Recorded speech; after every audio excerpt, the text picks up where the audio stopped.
Goedenavond, het is zaterdag 8 februari en u kijkt naar het Zeeuwse nieuws van vandaag. Het naamloze en tot nu toe onbekende graf van een slachtoffer van de watersnoodramp, waar eerder deze week al over werd bericht, ligt in Nieuwerkerk en is van een man. Dat is door het team bekendgemaakt dat onderzoek doet naar nog niet geïdentificeerde slachtoffers van de ramp op basis van DNA. Een tip bracht het onderzoeksteam op het spoor dat er in Nieuwerkerk nog een onbekend en naamloos graf lag. En dan ga je proberen om het definitief te weten te komen. En dan kom je tot een ontdekking dat eigenlijk niemand kan vinden die dat kan bevestigen. En dat is natuurlijk het grote probleem voor ons. Maar toch weten jullie bijna 100% zeker dat daar een graf ligt? Het is uit de foto's en uit de documentatie kan het eigenlijk niet anders wezen dan dat het inderdaad zo is. Of de man hier dus ook daadwerkelijk ligt, is dus nog niet met 100% zekerheid te zeggen. Verder onderzoek, onder andere met grondradar, moet daar definitief uitsluitsel over geven. Maar om dit slachtoffer ook een naam te kunnen geven, hebben ze meer DNA nodig. Om met meer zekerheid vast te kunnen stellen om wie het hier gaat. En daarbij hebben ze vooral de hulp nodig van mensen uit Nieuwerkerk en de omgeving. Wie kan mij vertellen van, goh, ben je daarbij geweest? Dat is echt een plus op het onderzoek waar het precies is. Buitenom het feit dat ik iedereen omroep die nog iemand mist vanuit de watersnoodramp en zich nog niet heeft gemeld om DNA af te geven, geef je DNA af. We missen nog 104 mensen. Eigenlijk wil je op elk graf een steen hebben. Hoor je deze weken plotseling een luide sirene? Geen paniek, want de sirenes van het luchtalarm krijgen onderhoud. En daar hoort een korte testtoon bij. Er zit namelijk meer elektronica achter dan wij weten. De accu's om het te kunnen laten werken. Een aantal versterkers. In de schalen bovenin zitten dus luidsprekers in plaats van draaiende delen.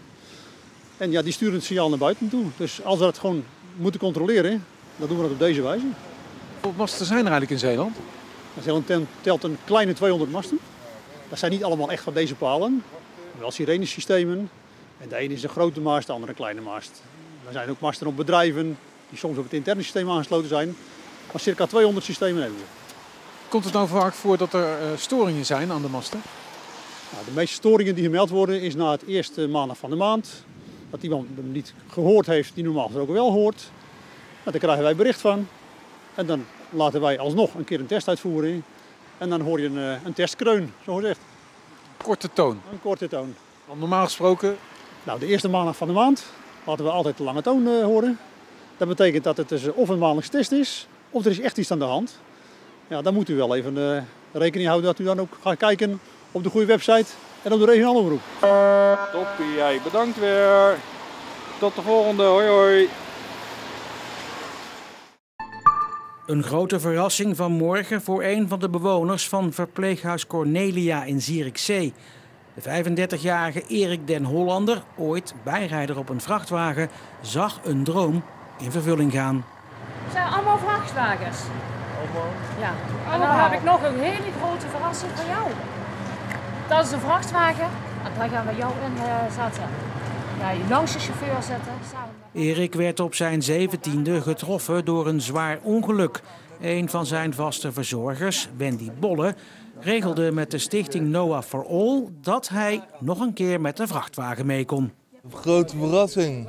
Helemaal gek van vrachtwagens, heb ik begrepen. Omdat ik zelf ook in een vrachtwagen heb gereden. En zelf niet gereden, maar meegereden. Erik en de chauffeurs van de karavaan maakten een rit over Schouwen-Duiveland met een tussenstop op Neeltje Jans. Trappen maar door hoor. Ja, hallo. Zo ja. Ik heb er geen woorden voor, zo fantastisch vind ik het. Hij wist ook niet wat er zou gaan gebeuren. Hij laat het op zich afkomen. Maar die smel, ja, jezus, dat op een gegeven moment, dat blijft je ook bij, weet je. En daar doen we inderdaad, dat is ook de reden waar we het van doen.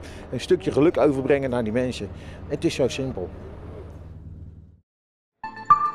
Hoek tegen Barendrecht in de derde divisie. Dit gebeurt in de 6e minuut. Stanley Huze staat helemaal vrij en zet Barendrecht in Hoek op een 0-1 voorsprong.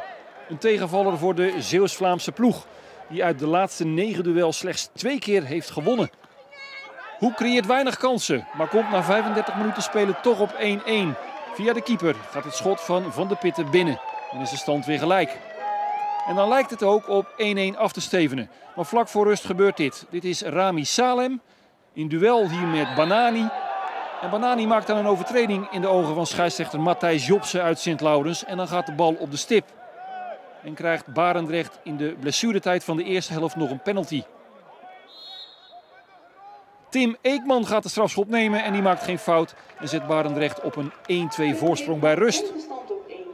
En dan denk je, Hoek gaat na rust op zoek naar de gelijkmaker. Maar Hoek is machteloos. En de beste kansen, zoals hier, zijn voor Barendrecht. Het blijft 1-2. Hoek zakt naar de 8e plaats in de stand van de 3e divisie. Het seizoen lijkt als een nachtkaars uit te gaan.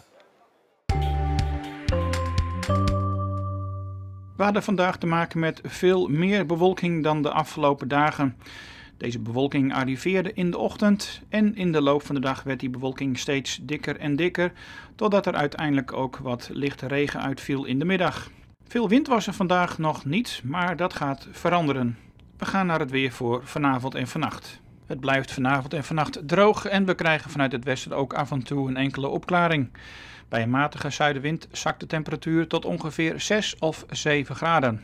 En dan het weer voor morgen. We krijgen morgen een zuidwestenstorm met daarbij ook veel regen. En vooral in de middag en avond is er kans op zeer zware windstoten tot circa 120 km per uur. Bovendien hebben we in de middag en avond kans op enkele onweersbuien. En dan de vooruitzichten voor de komende dagen. Maandag krijgen we geregeld buien, soms ook met onweer. En het waait nog behoorlijk sterk. De wind is stormachtig uit het westen. Dinsdag en woensdag zijn er veel minder buien en meer zon. De temperatuur doet nog een stapje terug tot ongeveer 8 graden. En tot zover. Straks ben ik bij u terug met Zeeland de Week, dus graag tot zo.